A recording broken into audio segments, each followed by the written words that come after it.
foi escrita durante uma das muitas prisões de Paulo. E é, na verdade, a carta mais curta do Novo Testamento, mas não deixe seu tamanho te enganar.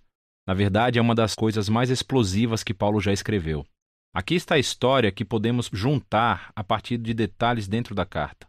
Filemon era um cidadão romano bem-sucedido de Colossos, que provavelmente conheceu Paulo durante sua missão em Éfeso e se tornou um seguidor de Jesus.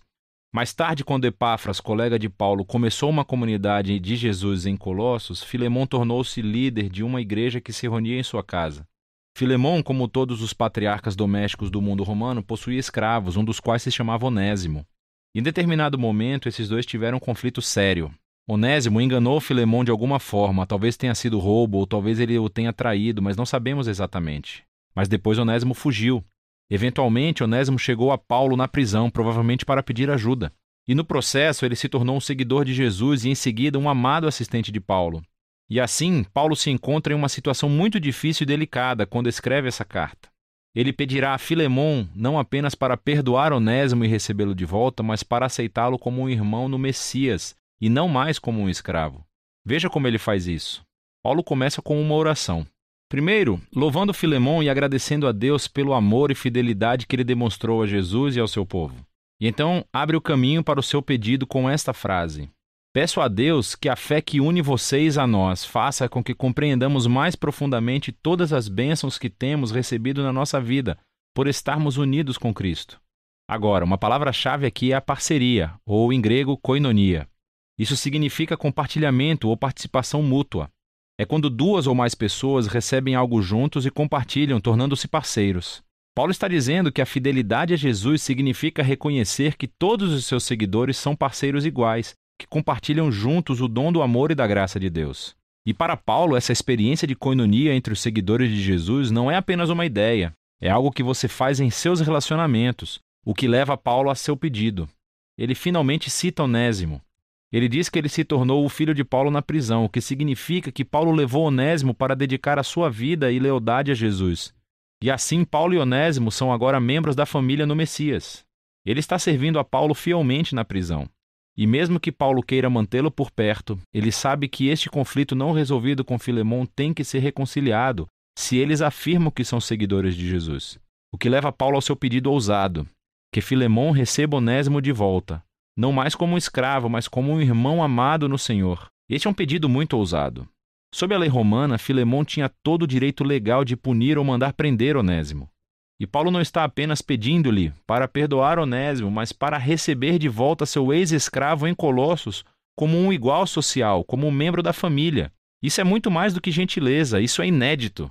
É libertar um escravo e depois tratá-lo como um membro da família. Isso perturba o status quo da ordem social romana. Por que Filemon deveria fazer uma coisa dessas? E aqui Paulo faz uma jogada brilhante. Ele lembra a palavra-chave da oração de abertura. Ele diz, se você realmente é meu parceiro, é aquela palavra grega koinonia novamente. Então receberá Onésimo como se ele fosse eu. E se ele te ofendeu ou te deve alguma coisa, ponha isso na minha conta e eu pagarei. Nesse pedido, vemos o coração da mensagem do Evangelho de Paulo sendo encenado. Antes de mais nada, é sobre reconciliação. É como ele disse aos Coríntios.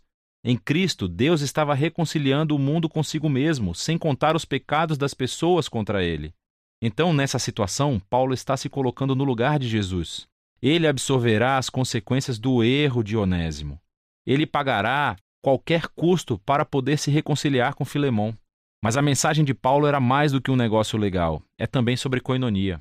Onésimo, Filemon e Paulo são todos iguais perante Deus. Todos compartilham a mesma necessidade de perdão. E assim, diante da cruz, todos são iguais, o que significa que Filemon e Onésimo não podem mais se relacionar como mestre e escravo. Eles são membros da família, eles são irmãos em Cristo. Ou, como Paulo disse a Filemon e a toda a igreja de Colossos, na nova família de Deus, as pessoas não são gregas ou judias, nem circuncisas ou incircuncisas, nem estrangeiras ou bárbaras, escravas ou livres, mas Cristo é tudo e está em todos. Paulo encerra a carta afirmando a sua confiança de que Filemon fará mais do que o pedido de Paulo. E ele pede para que prepare um quarto de hóspedes, porque quer visitá-lo assim que sair da prisão. E então, com algumas saudações finais, Paulo encerra a carta. A carta de Paulo para Filemon é poderosa por muitas razões. É a única carta em que Paulo não menciona explicitamente a morte ou ressurreição de Jesus. Isso não é um descuido. Ele não precisa explicar a cruz com palavras porque está demonstrando isso através de suas ações. Paulo está incorporando aqui o significado da cruz. Ele tornou-se no lugar através do qual Onésimo e Filemão são reconciliados com Deus e depois uns com os outros. Essa carta também nos mostra que as implicações das boas novas sobre Jesus são extremamente pessoais e nunca privadas. O fato de Filemão e Onésimo serem agora irmãos em Cristo faz com que o seu relacionamento de senhor e escravo seja totalmente irrelevante. A família do povo de Jesus é o lugar onde todos são beneficiários da graça de Deus. É um novo tipo de sociedade, ou uma nova humanidade, como ele a chama na carta aos Colossenses, onde o valor e o status social das pessoas não é definido por raça, gênero, classe social ou econômica. Em Cristo há simplesmente novos seres humanos que são iguais, que compartilham juntos a misericórdia de cura de Deus através de Jesus. E é disso que se trata a carta de Paulo a Filemão.